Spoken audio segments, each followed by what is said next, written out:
Hello, everyone. We are, I believe, live. Hello, everyone. Welcome to Court of the Rings on Twitch, YouTube, and Facebook. I am Latro's Community Manager, Cordovan, and we're doing something special today, and we have got a fairly hard stop time of 1 o'clock here today as well, so I'm going to get right to it. Let's start by introducing our producer, Renidia. How you doing? I'm doing great. Just looking ahead to this hurricane that we've got headed to the East Coast, but other than that, things are great. How are you doing? Doing fine. And we are doing something, like I said, special here. What we did is we put a thread on the Lotro subreddit a week ago, and we took a whole bunch of questions. We ended up something with a little shy of 200 responses. We called through the list, tried to put together as many as we could answer, even if sometimes the answer was, we don't know, or we'll look into it, what have you. But we've got a whole bunch of them here, and we're just going to start going through the list. So sit back, relax, and enjoy. I'm going to keep an eye on chat room. Let me know if you've got any audio, video issues, but it seems like we're going okay, and you can even see the first question, and I'm going to put them up as we sort of go through the list here. So, how are y'all doing here today? Hope you're having a good Friday. Don't think there's any pressing news I need to get to, so let's get right to the first question. This one from LJ Bookworm. When could we see the legendary item revamp work on Brawler for testing? And can we please have more than just 2 very short testing windows? This is a fundamental system to the game, and as many people as can need the time to test it all. So, what do you think? So the when is still a bit tricky. We're trying to nail it down. I think I mentioned in my interview with Dane earlier this week that it's weeks and months, but I think we're talking closer to weeks at this point for getting the LI revamp stuff on Bullroar. The specifics are still a little up in the air, as I mentioned in that interview, but it's we've got most of the stuff nailed down, and as I said, the Palantir feedback has been good. As for getting more than just 2 very short testing windows, that's something that I would like to do, but I'm working with the team to understand, what are the costs of doing that and whether that's something we're going to be able to do. So the answer is hopefully we're talking about it, but we don't have anything that we'll be able to confirm yet. All right. Let me move on then to the second question, which is from Manos2864. Are we considering to revamp old classes? Some new skills, improved animations, skill effects, that kind of thing. So most of our revamp for old. So the answer is basically yes. In the short term, the sense is that we're going to be focusing on making sure that the current stuff that classes have access to generally works correctly, like we did with the U30 pass, where we were able to bring more classes into raid position and give pretty much every class a trait line that was working for raids. That's something that we're going to continue looking at, especially with the LI revamp. There's going to be changes as part of that, so we're going to be working on stuff there. As for new skills, improving animations and adding skill effects, that's more of a longer term thing. It is definitely something that we'd like to do, especially as we are continuing our rebalance. Sometimes that'll mean that some classes will end up getting additional skills, or we'll lose some, or both. So that's definitely not impossible for us to do. It's just on a longer time scale than the balance focus that we've been doing. All right. Miliana T asks our next question here, which is, we know about some of the big stuff happening, like Gundam, the Brawler legendary item revamp. What are some of the things headed towards the pipeline that we're excited about inside of the office? We're talking stuff down the road that might change, but anything that seems particularly fun. Also, thank you very much for your comment there. Yeah, this is a tough one for me to be specific about, because we do want to make sure that we're cognizant of we want to surprise folks, and some stuff is still in discussion, right? And Gundam is pretty well nailed down, but the stuff that's post Gundam is definitely more up in the air. We're having some conversations around that already, but they're very high level right now. They're very early. The thing that I want to say is I'm really excited for next year. Our 15th anniversary is going to be pretty big. We're talking about maybe it being sort of like an anniversary year where we really do a blowout for the course of the year and try and do a few more things than we might have done in previous years.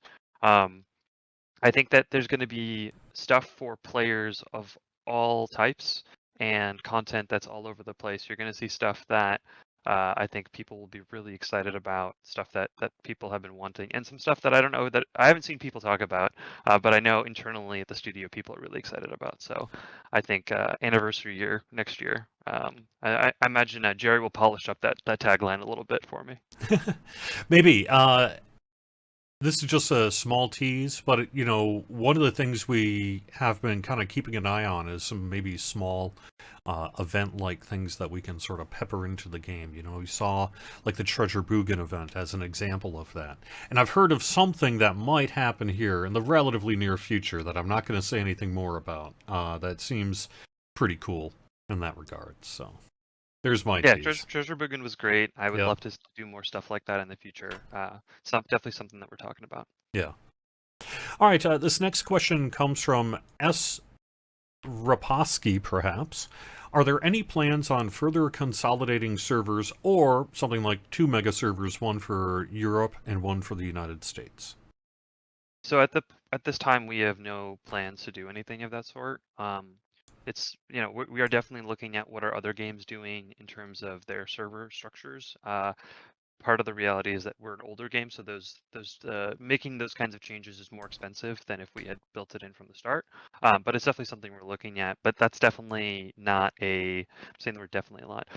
That's not something that we're going to be targeting in the imminent future. It's something we'll talk about for 2022, but I suspect that it'll be beyond that. All right. Next one comes from Lucas Lima here, and that is about monetization and localized prices, like in South America. Do we have any thoughts about changing anything?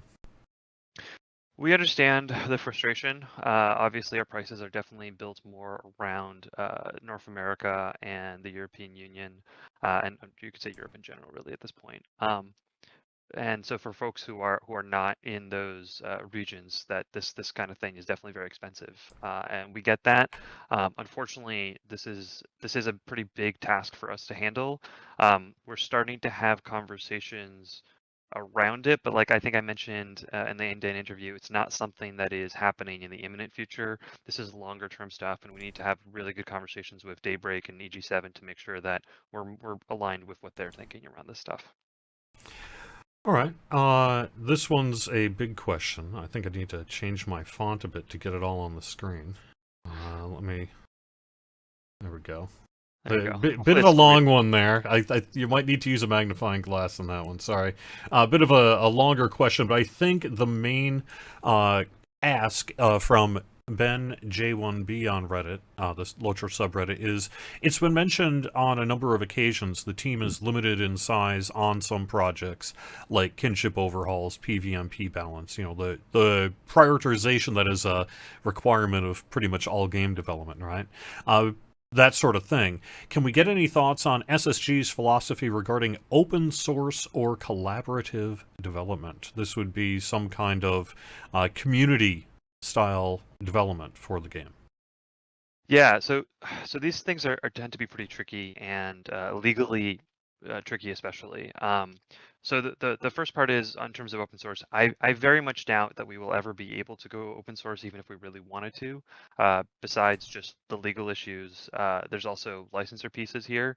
One of the realities is that because we have a license, we have to make sure that stuff that we're working on is approved by our licensor. And so opening it up to the community would mean that it would be a lot more difficult for us to get that approval on a consistent basis, because there's just a lot of additional work that would be required there to get that to happen. Similarly, with collaborative development,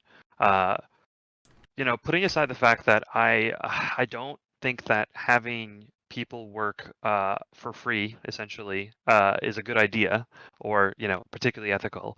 I think that it's important that people get paid for their work, and therefore we're talking about employment. Even if we wanted to do some sort of collaborative development piece, those legal things that I mentioned before are also that make that stuff really tricky. So for those reasons, open source and collaborative development is not something that we can realistically move towards, and it's not something that we will be trying to move towards anytime soon. There's a lot of work to make that happen. I mean, like, bringing in new employees as it is it takes a lot of work because we have to get them, into our VPN and make sure they have all the right credentials and stuff like that. So moving to this sort of thing would be a huge effort that would probably, at best, like even if we had a ton of support from folks on it, it would still, the cost of it would still be outweighed by the value of it would definitely be outweighed by the cost. Sorry, we don't have better news for you there, Ben. All right, let me get the next question up. This one is from Jesse Berry. Glad to see official activity on the Lotro subreddit. Thank you. Yep, we do plan to do more of that, actually. We've long been lurkers on the Lotro subreddit, and it's a great community there that's been doing great work for a very long time. So it's nice to be able to do this sort of thing on the I Lotro lurk there multiple subreddit. times a day. Yeah, I do too. I have for years, All right, but now we're, I'm going to be trying to post a little bit more there. So, what about another event like the Bounder's Bounty? Let me make sure I've got that right. Yeah. So, yeah, Jesse Perry. Cord mentioned teasing the idea that we want to do some more event type stuff. This is definitely an event type thing that we're looking at as well.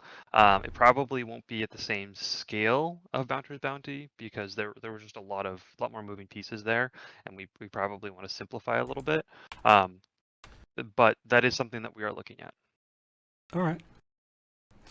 The next question comes from Zealous Ideal Cable. Any progress on transfers from the closed worlds?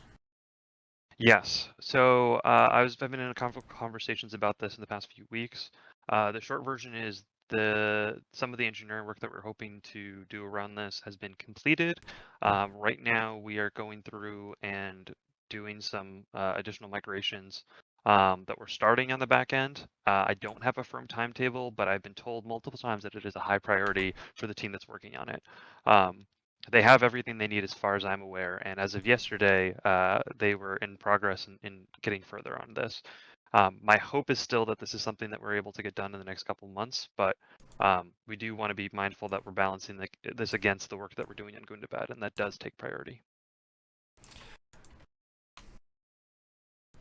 Next one, a little bit longer. Are there plans to improve the new player, free player experience? For example, there's store advertising at the start of the game that, some people just kind of wish wasn't there. And there's kind of goes into some suggestions as to how we could do it. But what about plans to basically update the new player, free player experience? Yes, that is something that is actively being discussed for next year. That is something that's been a priority for me, and I've been pushing on it and getting buy-in across the studio. So we'll be doing something. What that thing is, we're still not sure of, but it is something that we are looking at. We think it's a great opportunity, especially with next year being 15 years, and folks might be interested in checking out the game. That we should update some of those aspects of the experience that haven't changed. Some of them in more than a decade. All right, sounds good. Next one from Zamel, I believe. Would there be a possibility to get unsheath weapons, shields when not in combat? And I'm giving credit to Zamel because that's the first person who asked the question in my doc here, but we got this question from probably 2 to 3 other people at least. So let's make sure we get that one. What about it? Yeah, this is one of those really cool animation changes that is actually kind of expensive to do, because it's something we have to build sort of from the ground up. Yet we have done some of it with the shields, but it's unfortunately not as consistent to just carry over. So I definitely would like to do this, but this is a lower priority for us. So definitely not in the immediate future. Definitely more of a long-term thing. All right. Bowden is a peddler of the finest pipeweeds in-game. What about a smoking hobby? Yeah, I'd be curious to think of what a smoking hobby would look like. We're certainly not opposed to it. I think it's something that there's probably interest on from the team. I know that the team in general wants to do more stuff with hobbies, and that is something that we are talking about for the future. I think we have a cool one that we've settled on, but we'll see if smoking becomes more popular. I don't think, honestly, given other opportunities for hobbies, that smoking would be the one that we would probably go to as our second hobby. I think probably not at the second one, but I could see Yeah. that happening in the next few years. All right. Yeah, there's a lot of smoking in Lord of the Rings, so I There totally is. There is. Gandalf has some really cool pipes. But it's 2021 and all, I mean, It's true, yeah. but no one said it's not the same thing, right? It's more healthy, and it's probably there's something in the herbs that is less bad. It's magic. Yeah, there you yes. go. All right, SAD 1163. Can we make the Stone of the Tortoise XP Disabler a toggleable buff? This is one we certainly get fairly regularly. Yeah, it's definitely something we're aware of. It's something that we would like to do, and I'm looking to see if this is something that we can try and find time for next year. I think that there's more opportunities besides just the Stone of the Tortoise if we were going to go down that route. Maybe more of like a like a slider or toggle or something. But we'll see what the team says once they get an opportunity to start thinking about it. I know that players want this, and treebeard obviously shows the value for players of being able to level slower, and obviously the Stone of the Tortoise before that. So we'll see what the team says once they're able to really think about it post Gundam. All right. Let me get this up briefly. All right, so this next one is from Vroom Fondell, I guess. Vroom Fondell. Any plans for additional other ways to halt XP gain? This is kind of similar to it. If we didn't do a toggleable Stone of the Tortoise or something like that, what about other ways? Yeah, I think this is sort of the thing that I'm leaning towards. The tough thing is I don't have a good sense of like how technically feasible is this.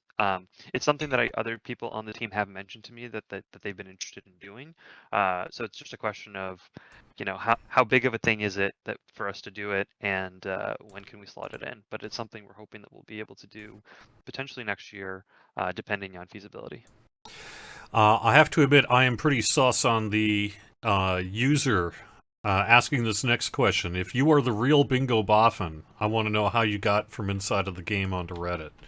But this someone claiming to be the Bingo Boffin is asking, will the Brawler be available before or with the Gundam expansion, and when can we expect it available in the public testing phase of Brawler? I don't know if I'm allowed to answer the first part of that question. I don't remember what we've said in that in the past. I don't know if Cord, you remember specifically. On the bull roar side, I can answer that we're hoping to get that ready in the next few weeks, more than months. But it's in that range as well with allies. It's probably going to be around the same time that we'll be giving folks availability for that. You'll know more about the content of Gundam up to and including when you'll be able to play the Brawler as we get closer to our pre-sale that we're going to be doing here. So we'll have more information as we get closer to that. We know the answer to that. We just can't share it yet. Yeah, well, exactly. We know PVMP gear will be available for 140 cap, but has there been any decisions on further work on the Moors for PVMP? Changes in the actual field of battle, or mechanics, or things like class balance? So the focus for, I believe, Gundam is that we're going to be doing PVMP balance mostly, fixing some bugs, just some polished stuff. It's not going to be a huge pass. We have started conversations at a high level around what does support for PVMP in the future really look like.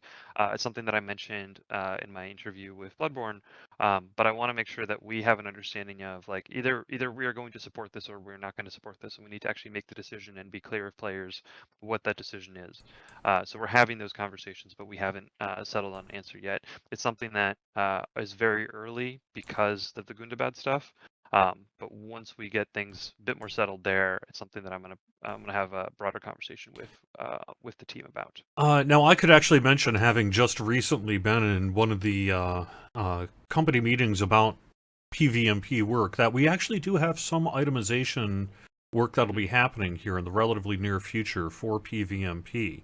It is not overhauling PVMP per se, but it is going to allow for some updated gearing and things like that. Additionally, we are working on class balance, and that will have, impacts on PVMP as well. So I think we're going to see some dedicated work and some changes rolling out to live that have been being done in recent months in the relatively near future here. But in terms of, say, a top to bottom overhaul of PVMP, I don't think we're going to see that. However, we are seeing some pretty significant work on PVMP, because I've seen some of this itemization work in that, and it's not necessarily small in scope. And there have been some people on Palantir in particular who have also had an opportunity to provide some feedback to the the people doing the work there. So we're getting there. We're getting there, but I don't know what the exact time frame is for all aspects of that work. Yeah, I don't believe it's going to go past Gundam. I believe it's going to be included with Gundam. I just can't remember if it's coming before or with specifically. I was going to say with, so maybe with is probably a safer answer. Yeah, we'll just say it's definitely happening. The opinion of the jury here, which is you and me, is that it'll probably be something like with, but we could be totally wrong here. All right, next one is from Dotus Wilt. Any plans to get DirectX 12 with a graphic update? Yeah, that's definitely something that we're looking at as part of it. We still sort of require DirectX 9, which is not something that we're thrilled with, but we understand why that exists, and we would love to be able to push towards a more modern DirectX. I don't know if we'll be able to go all the way to 12, or if we'll just be able to do at least more support with it. But that is part of the conversation we're having for future graphic upgrades.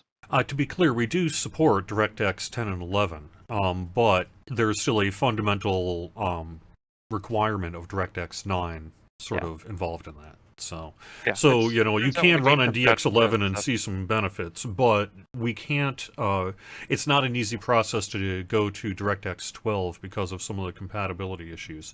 So that's why the launcher itself at this point will take a look at the end-user runtime installer from Microsoft and update things as necessary there. But it's not uncommon for customer service, as part of the technical workthroughs that they'll do for their ticketing queue, to help people with DirectX issues run the installer in that. And that is still a current thing that has to be done here right now. So DirectX 9 is pretty baked into our game at the moment. And although you can run 10 and 11, we still do have some issues that do require DirectX 9, and that does mean some kind of legacy stuff associated with it. Yeah, as for the second question here around localization and translation for German specifically, so localization is definitely a priority of ours and something we're focusing on, and we're trying to do, as we introduce new things, we're trying to focus especially on making sure that the new stuff that we're introducing is localized to German and French consistently, and is correct. Obviously there are still issues and we're working to fix them, but we are prioritizing those aspects. I totally understand that there's frustration that in other parts of the game that care is not necessarily there. The issue is not that we're not aware of it, though certainly please file bug reports. It never hurts to see what quantity of players are running into these issues. The issue generally is that at different times the studio has been more or less focused on that, and we're trying to work through that backlog of stuff that has not been localized, and we're getting further in every update, but it is a work in progress and it's going to continue to be that. So this is definitely not an issue of quality assurance that we are aware of this issue. This is just an issue of finding the time to get through all of this. There's a lot of text in this game, and we keep adding more to it. And the priority is going to be to make sure that the new stuff that we're introducing is properly translated. So going through the older stuff is something we want to do, but it's not something we're able to do on as consistent of a basis. I know for a fact that there's a bunch of old stuff that is getting picked up in the next update because I've been informed of it. So we're working on it. We appreciate your patience, but it's going to take time. All right. The next question is from Kefron. Is there any UI rework in the future, at least able to scale the current one? You always want to try out Lotro again, but probably in 4K and such, the UI elements are very, very small on your monitor. Yeah, this is something that I believe I answered on the forums the other day, but it's something that we want to do, and we're hoping to get done uh, potentially next year. This isn't as simple of a change as it seems, just because there's a lot of compatibility issues to deal with. The thing that we're probably going to be focusing on is making sure that, you know, at 1920 to 1080, those resolutions are the ones that are probably going to be the most targeted, just because that seems to be, based on hardware surveys, the most common resolution that players play at. Higher resolutions like 2560 and, you know, going all the way up to 4K are starting to get used more frequently, but there's still a much smaller group of players. So we want to make sure that we're at least focused on supporting the bulk of players as much as we can be. All right. Next question comes from one of the coolest Reddit names I personally have heard. Cat from the Future asks, are there any plans to buff champions on the legendary servers? Their DPS is in kind of a bad place right now because of their level cap that they're currently at. The curves on champion stats are maybe not, you know, at their peak at the current level cap that they're at. So any chance of getting some champion buffs on the legendary world? It's not something we're going to be able to look at before Gundam. So for folks on Shadowfax, you will probably have the opportunity to see Moria before we're going to look at this. So we probably won't do anything for that. But Treebeard, there's a potential for us to look at it by then. I don't have enough of a sense of how bad the problem is, frankly, and that's just because it hasn't been I'm aware that this is a complaint, but the complaints that I've seen haven't been to the point where it's unplayable. Like, I understand that when you're at an end cap for an update, you want to be able to play in the high level stuff consistently, and you're not able to do so right now because other classes are performing better. And that's not great, but it's just not the priority right now with Gundam coming out. To the follow-up question, in terms of SSG, if we're aware of how dependent champions are on the current LI system, yes, we are very aware of that. It's something that is being taken into consideration as part of the LI revamp. I know that the folks working on that right now are very aware of it, and it's something we've had several conversations about. They're working on their fix for it. I don't know what that fix is. It's not because they haven't figured it out. It's because I just don't know enough information to be useful on that, unfortunately. But when we get to the point that we are showing that stuff off and players have the opportunity to see it in Bull Roar, there will be a better understanding of what that stuff looks like for sure. All right. robintheocean asks, over the years, we've seen the class traits and virtues overhauls. Any thought given to a racial heritage trait update? Right now, there are a few ideal class race combos for maximizing DPS like Elf Hunter, High Elf Warden, Stout Axe Fire, Runekeeper, etc. Given the unique and detailed histories of places in Middle-earth, it'd be cool to see heritage play more than a cosmetic role, so that classes could be any race without sacrificing numbers. Yeah, it's something we've thought about. It's something that we think would be interesting to talk about for 2022, but it's certainly not set in stone for that. I personally am of the opinion that we need to be really careful about creating power imbalances as a result of race heritage kind of stuff. You know, I think generally I would prefer players play the race and class that they enjoy and not play the combination that they feel they have to play in order to be able to compete at the top levels. So we're definitely looking at that, but it is not imminent by any stretch. It's something we'll see if we can get in for 2022. I wouldn't hold out a ton of hope for that though, because it is a bit of a smaller system than some of the other stuff. Okay, the next one is from Sotos4. There was a rumored hinted graphical update for 2022. What's up with it? So I've talked about the graphical update before. It's not going to be, you know, a switch that is flipped and suddenly everything looks dramatically better one patch. We're going to continue improving graphics as we create new updates. I mean, U30 looked better than U29, and so on and so forth.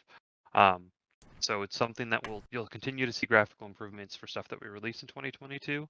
But the graphical update notion is more of an ongoing piece of work than a specific chunk that will end forever. All right. From cintias, the minds of, thanks. You're welcome. Question about treebeard. How likely is it we'll find time to rebalance the Mines of Moria content when Mines of Moria gets released in December, January on treebeard?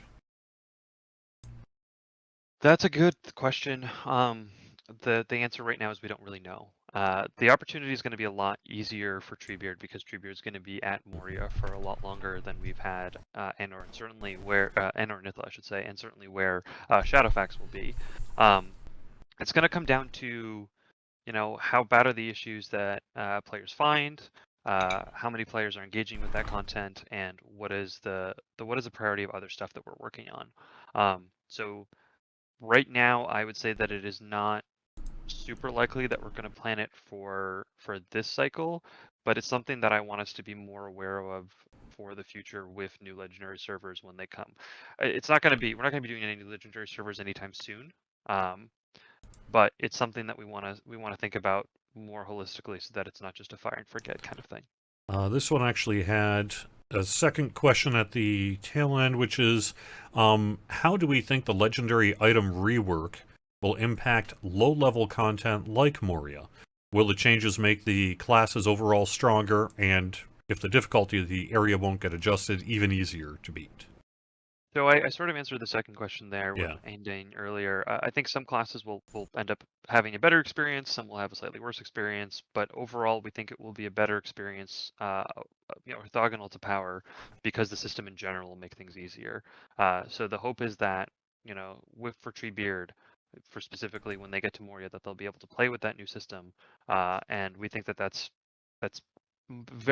quite likely that they'll be able to do so, and as a result, we think it'll be better in general. We'll see what the impact of that looks like when we get there. It's going to be hard to adjust until we have some of that data.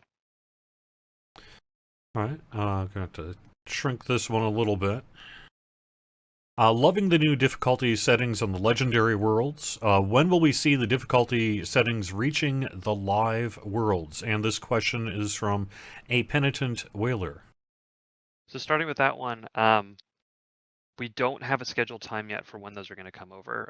In part, that's because right now we've only seen the difficulty settings with Shadows of Angmar, and we'd like to see it with a couple more level caps before we make a decision in terms of how it's performing. I think that there's an opportunity there for the future, but it's not something that's imminent by any stretch. All right. There were some other questions in here as well. Like this person likes the new difficulty settings, wondering if there are plans to take greater strides to improve and encourage that experience for players. So that kind of granularity.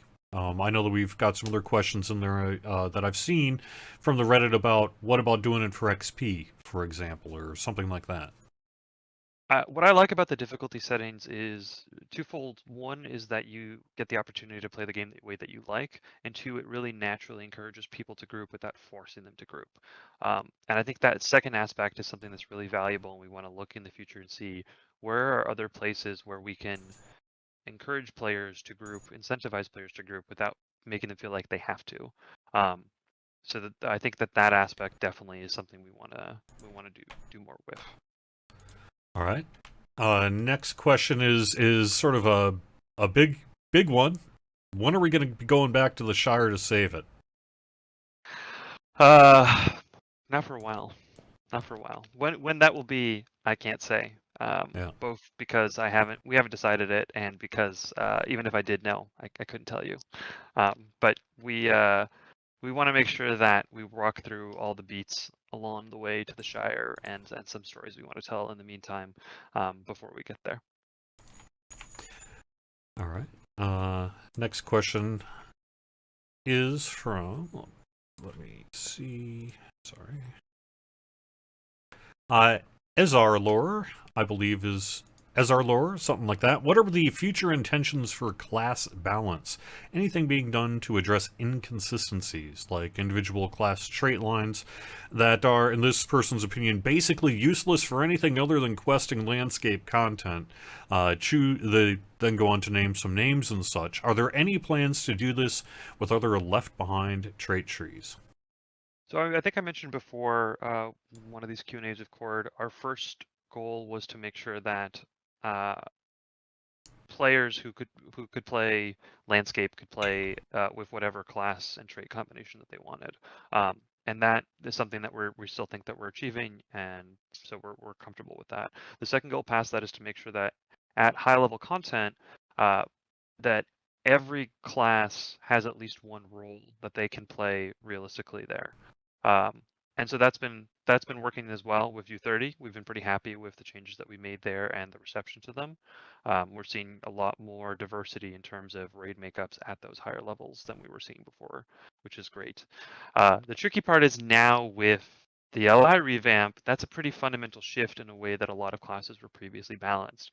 So again, our goal is going to be those two things first, to make sure that players can play through landscape with whatever race, so whatever class and trait combination that they want, and then on the high level content that at least every class has one trait line that works there. Once we feel like we have that in a better place, that's when we're going to want to start going through and looking at some of these other trait lines that have been left behind a bit more to get them up to snuff. We did a little bit of that with U30. We want to do more in the future, but that stuff is probably going to be mostly post-Gundam. I swear, next comfortable 197 is not me, even though this is a question I'd love to see done. Any chance on expanding the quest track to have more than 5?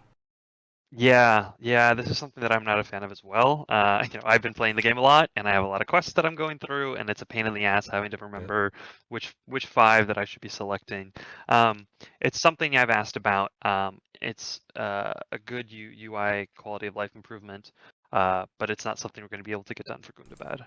That is a conversation I've had with engineering. They're aware of it. All right.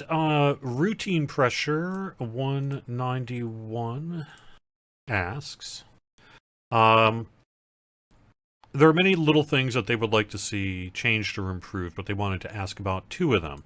The quest tracker being limited to 5, which we just answered, but also the crafting bags are a big help when it comes to storing crafting materials, but there are professions that require a lot of materials, like cooking, and some from lower tiers, which either take up a lot of bank space to store, or you pay through the nose of the auction house for them, or you take time away from other aspects of the game to farm them. So this person's basically wondering about the ability to have additional space to deal with that. Whether that be much more space in the crafting bags or some other thing. Yeah, we are very aware of the space crunch that players are under, especially players who are really engaged. We are continuing to look at ways to improve that. The idea of a server-wide crafting wallet is interesting. I don't know enough to have a good answer in terms of how feasible it is. I'm not sure whether or not that's something we can easily do, but it's an interesting idea, and I think it's worth discussing internally to see, what are the pros and cons of that approach, as well as the feasibility of it. My understanding is that the wallet has a way of being stored on the character that has perhaps a little bit more weight than something that would be in a carry-all, for example. So I think that there are limits as to kind of how much and how big we want that wallet-style storage to be.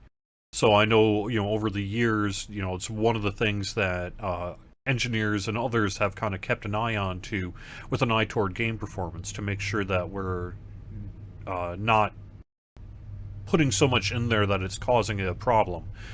It sounds like if we have a system with tons of crafting materials, that might be a problem if we were to just add that to something like a wallet. But that doesn't mean that, one, it couldn't be done, given, the fact it's 2021 and all. also perhaps other systems in place. So, but I know in the past, the size of the wallet is something that has to be considered in regard to game performance. So, the idea of taking some of the stuff that is perhaps most bloated in our crafting system and then putting that into a wallet, while that would certainly be great in terms of the inventory kind of crunch that goes on, I think a carry-all is generally going to be a lighter approach than putting it into a barter wallet. Yeah, that's something I certainly don't know as well, but I'm starting to have those conversations with folks. All right, Napster, that's where you went. Napster 15 says, previously the dev team said they were planning to curb weapon swapping. Can we share more details on what that looks like? Yeah, our expectation is that we're going to be prohibiting weapon swapping during combat. So similar to how you can't change armor during combat, you also will no longer be able to change weapons during combat.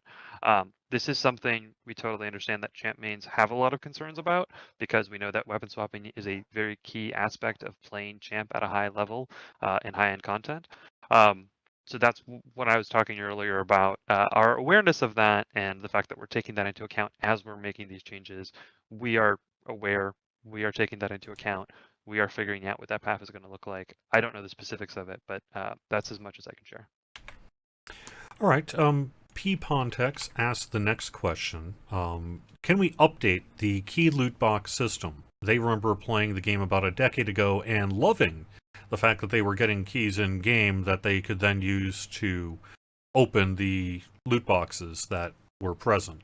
A few years ago, we swapped from being in kind of trying to manage doling out the in-game key currency to making it a Lotro store only item as part of an overall shift in philosophy to our loot box system that our executive producer, Rob Ciccolini, put a message out on the forums, and I can probably call up a link to that. But, the change that this person is referencing from about a decade ago or so had some precedence in trying to remove some of the loot box hooks that were present through the regular gameplay and sort of acknowledge what they are, what we wanted them to be, and just sort of be upfront. Hey, if you want to open a loot box, there's a key in the store.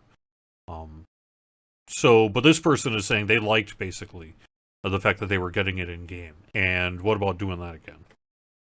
Yeah, I'm not a huge fan of the current way we do loot boxes personally, but there's differing opinions on the team, so certainly not my decision exclusively. But it is something that we're having a conversation around to see, is this something that we want to change? If we want to change it, what are some of the ways that we can change it that would be more beneficial? I've pitched some ideas, other folks have pitched some ideas. I think we have some good ones if we decide to go that direction, but we have to have those conversations first and get agreement within the team to make sure that that's something we can do. I think some of it is we need to devote more resources to making sure that the implementation, either the current one or whatever new one we decide upon, if we decide to go that direction, isn't just sort of thrown into there, but is given a bit more support so that it is more of an enjoyable experience. Because I don't think right now it is as much as it could be. All right. I know that we've got about 15 minutes left, and we are at 34-ish in terms of the questions.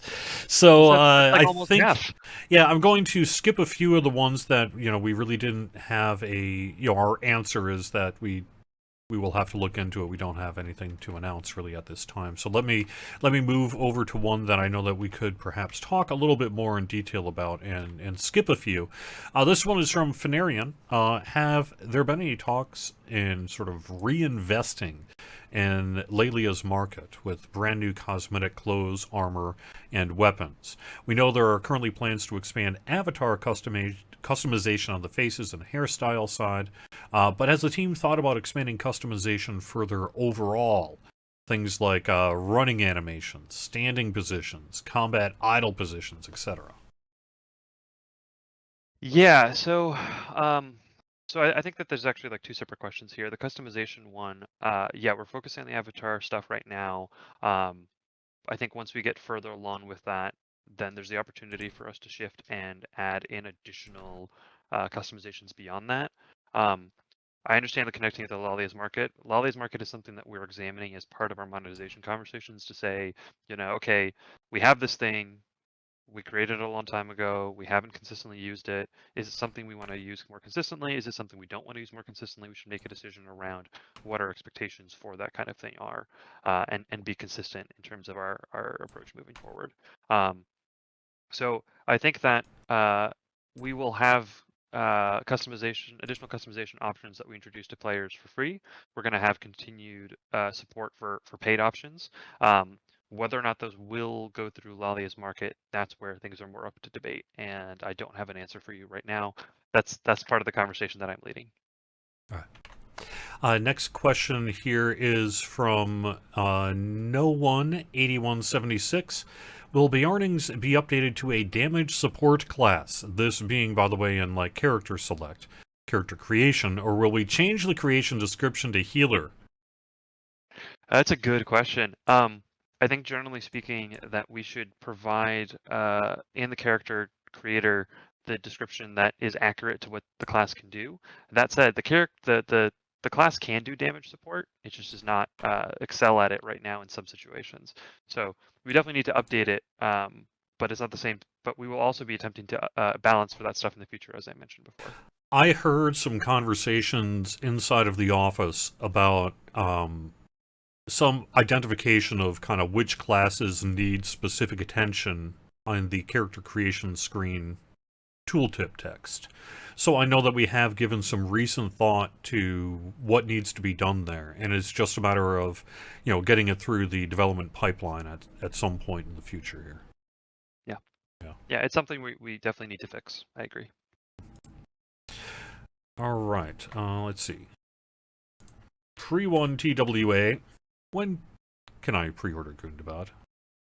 Yeah, Cord, when can you pre-order Gundam? I could tell you.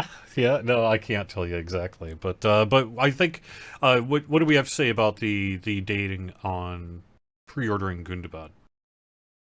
It's coming soon. Yeah. It's coming soon. We're all very excited to give folks that glimpse into Gundam and get them excited for it. Yeah. We think that people are going to be pretty happy with the stuff that we show. As for the question about bonus items, yeah, we've got some really cool bonus items. Some stuff that we've done in previous expansions, some stuff that we're trying brand new for this one. Definitely the goal is to stay away from pay to win stuff, while giving you some cosmetics.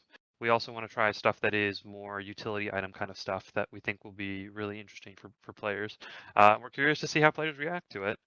We think they'll be excited, but time will tell. I could talk a little bit about the process, though, of where we get to pre-ordering Gundam. And in the fairly near future, we're about towards the tail end of the middle of August at this point here, right?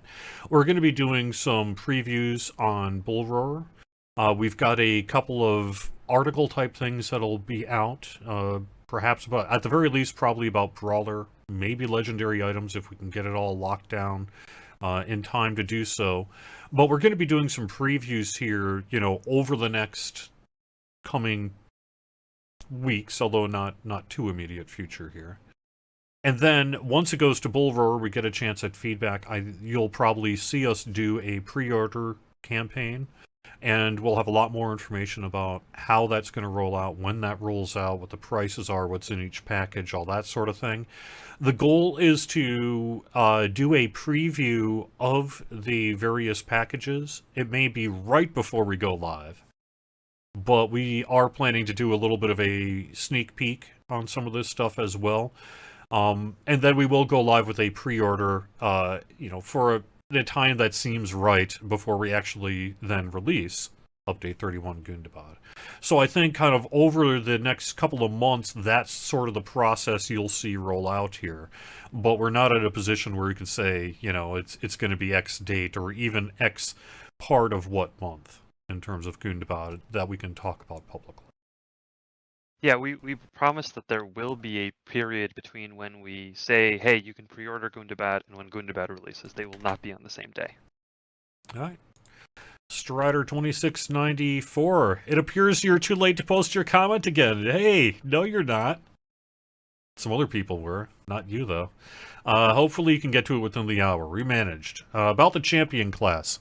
It's clear to anyone who plays on Shadowfax Treebeard champion. Oh, we already talked about this one. Champion DPS needing work on Shadowfax and Treebeard. So let's skip that bit. When Bombadil came out, the devs were quick to nerf one of the bear heals and such. Well, right. Now champions are unbalanced. Can we get a bit of time to scale champ DPS?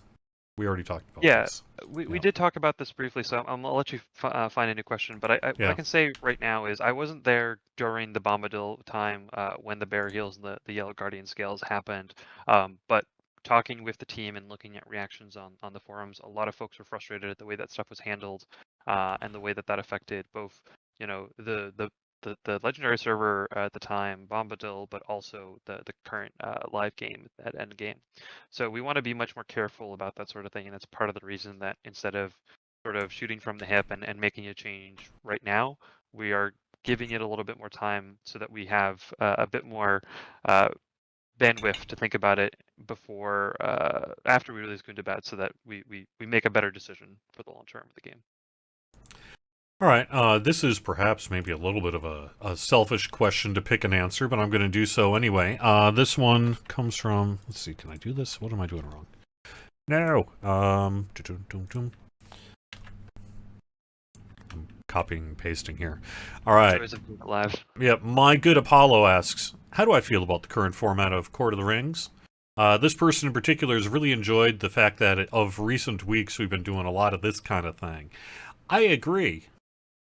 That's always actually been a large part of what Court of the Rings was about. While we do some gameplay and all that here, its primary purpose has never been to be like, watching gameplay per se. It's always been about the communication between the studio and the Twitch community here. And YouTube and Facebook as well. So the more of this kind of Q&A stuff that we do, the better. Realistically, it's not going to happen every week. But we've been pretty good about keeping up a fairly decent pace, and we'll have to see how well we can keep up this pace in the future. But we love doing the Q&As. You tend to like the Q&As more than gameplay, which makes sense because that's better content. That's just the I think that we're not the Twitch streamers that they're excited to watch play. Yeah, exactly. The gameplay is not that exciting. We definitely want to do more of the stuff, as Cord is saying. He's really been owning this piece, and I'm excited to see what we do in the future. But we've talked about doing additional stuff like scenarios, strolls. It's not something we'll be able to do imminently again because of Gundam, but I would love for us to be able to do more of that kind of thing in the future. Yeah, and I do think we'll probably do something special for Gundam. I don't know exactly what format it's going to take, whether it's maybe a little bit of a hangout at some point or a special post Q&A with Sev, or what kind of mix of all or some of this. Yeah, gotta throw Sev back into this chat. Yeah, but we are it again. But we do have plans to do that, within the next couple of months here. We've been talking a little bit about that. So, the Q&A stuff has always been the best part of the show, and well understood that that's the best part of the show. And yeah, we totally want to do as much of that as we can. So, okay, let me ask a question from Squirrel. This is a fairly complex one. Probably so let me read it. Then. It might be. What is our view on a longer than average expansion lifecycle? It used to be that we had an expansion plus 1 or 2 quest packs. Of recent note, with like 29 and 30, it looks like some of the Minas Morgul stuff is repeatable. This person has some, critical thoughts about it. What is our current plan on further adventures? Okay, well, let's just handle the first one too. What about our kind of expansion and quest pack lifecycle? What's going on there? So we've actually seen better engagement long term from players as a result of some of the smaller updates we've been doing. Blood of Azog did reasonably well, not as well as we wanted to, but it still did well. Wildwood did well, and it's something that we're looking to moving forward as a model for what we kind of want to do. I think actually the expectation will be less of us just doing, an expansion every now and again, and more of us doing stuff in between expansions and trying to give players more consistent stuff to play with. The expansions will still be the big chunk of stuff, but the smaller content in between will give players stuff to do in between.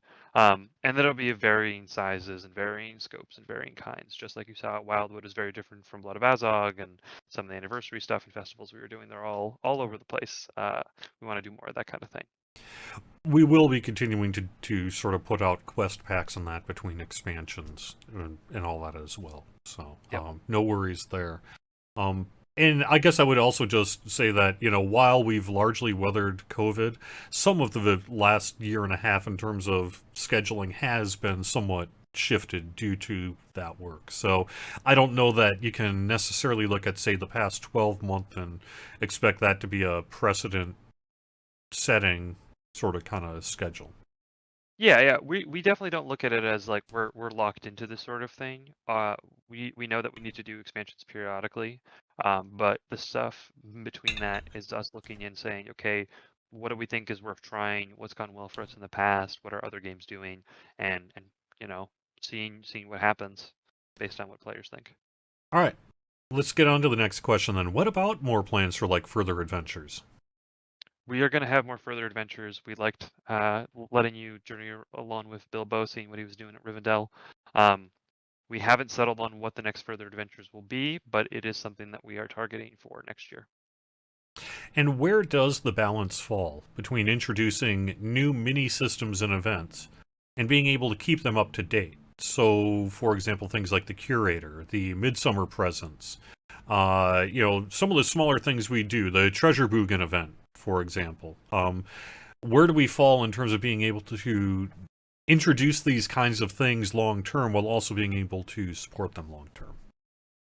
My hope to move the team to, and it's something that is not set in stone, but is something that I would like us to be able to get to, is that when we introduce new stuff, it's because we're planning to support it for the long run and not just to try it and see how it goes.